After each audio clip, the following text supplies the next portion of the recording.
wanted to show you some of the books and the Bible which is very important for you and for your education to deal with the matters, because without these you don't have the evidence in hand and you don't know how to discuss and debate with people. This is very important. The first book I'm going to mention is this, Yehoshua, the Black Messiah.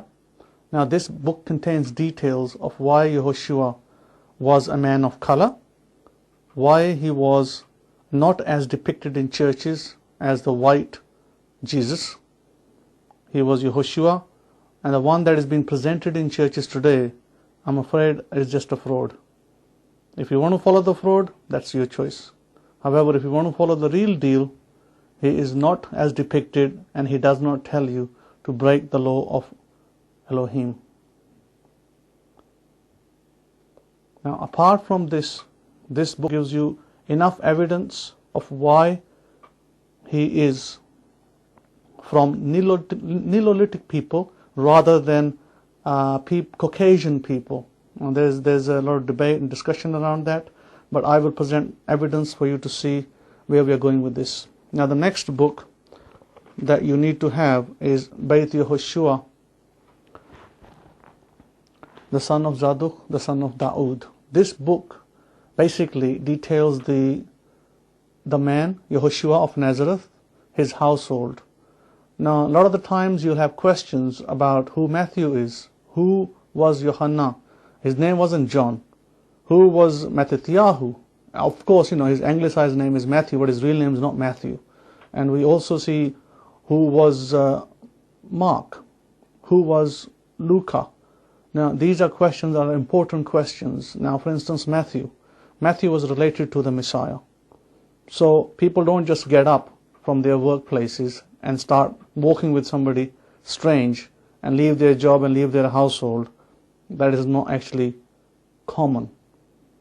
Now, what is common is that when you know somebody and you know, perhaps through the Holy Spirit, that this person who's leading you is leading you in the right direction, that is when you follow them. This is why it's important to have this material, because this book will show you how Matthew was related. Mattathiyahu, how he was related to the Messiah. He's a family member. Okay? And also, this book will tell you what happened to Mary, the mother of Yehoshua. It is not as the Catholic Church teaches it. She did not remain virgin. She, in fact, did get married again. Now, for this evidence, you need these two books. I am also going to show you the AF Bible that I keep speaking about. The AF Bible, I have got the Tanakh here, as you can see. The Tanakh is the Jewish, well, actually the whole Bible is Yehudiyat, it's all Jewish. But having said that, the Tanakh is the portion of the Bible up to Malachi, from book of Genesis, Bereshith, to Malachi.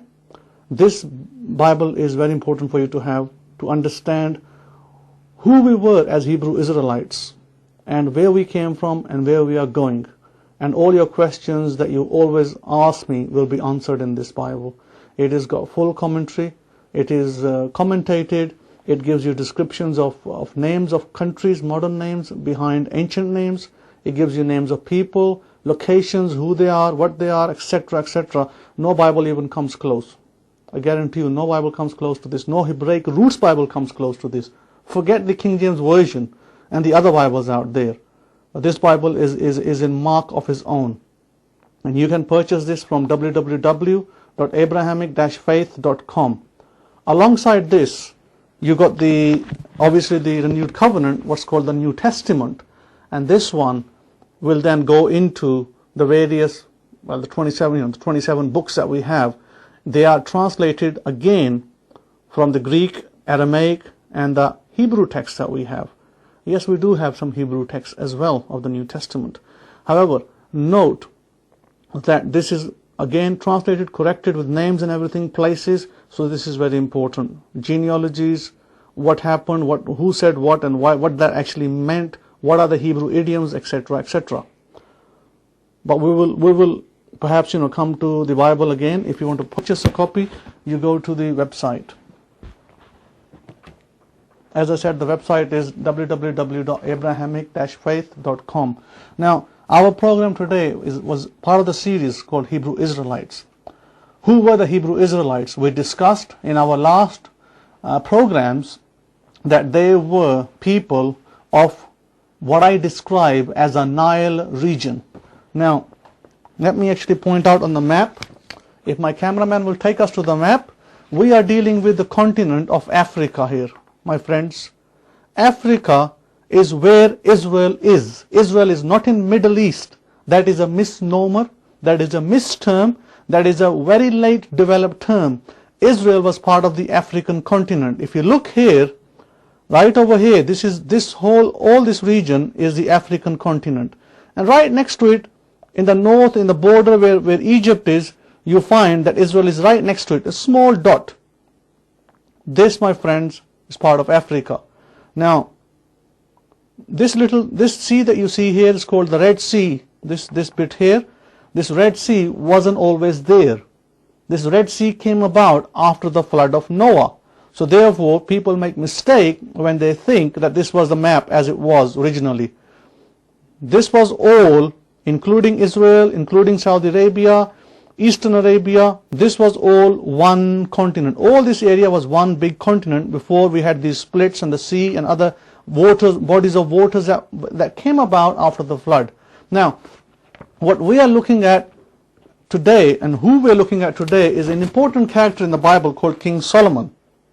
King Solomon, by the way, you may have seen in films, you may have seen in books, and you may have seen in other places, perhaps even in Bibles with illustrations, as a white man, as a Caucasian.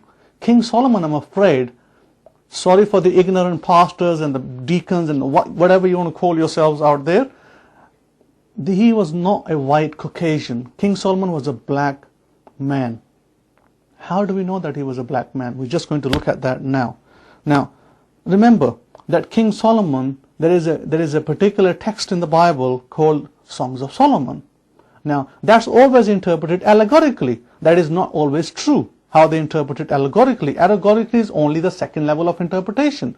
We always interpret it in the first level. The first level of interpretation, the book Song of Solomon, is about his love affair with a girl Shulamite. Now, allegorically, the Shulamite and the love affair between King Solomon is seen as between the assembly of believers and the Messiah. That's fine, allegorically. But it is not fine when you want to look at it literally. We must first look at the text literally, then we can look at it at the other levels of interpretation. Now, I want to point out that the Shulamite girl, let me show you, she was black girl. Song of Solomon chapter 2 verse 5. I am black, but comely, O you daughters of Jerusalem, as the tents of Kedar, as the curtains of Solomon. So, the Shulamite girl was black, and yet that girl is also depicted as a white girl perhaps in pictures and in other areas. That's the first deception. We need to get rid of the deception. This deception was created for various reasons, and perhaps through ignorance, and perhaps because of the sin of the Hebrew Israelites, their history was slowly erased through European effort and through other efforts. However, coming back to the point, what I want to show you is like attracts like. What does that actually mean? Historically, it means if you've got a white man and a white woman, they'll be attracted to each other. A Caucasian will attract a Caucasian, generally speaking. Majority of the times. A black woman will be attracted to a black man.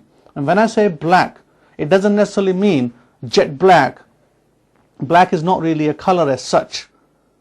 Or I should say even white is not a color as such. It depends on the pigmentation of your skin. If you look at this is a shade of black. My hand, my skin color is a shade of black.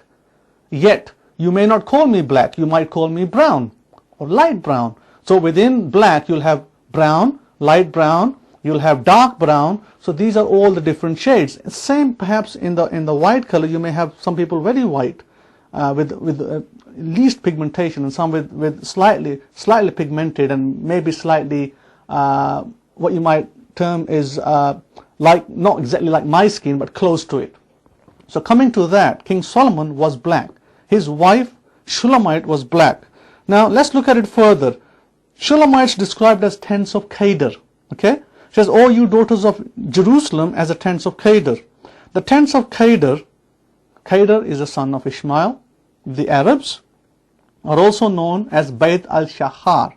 Now, Bayt al-Shahar means houses of hair. In the old days, out in the desert, the Arabs made tents through goat's hair.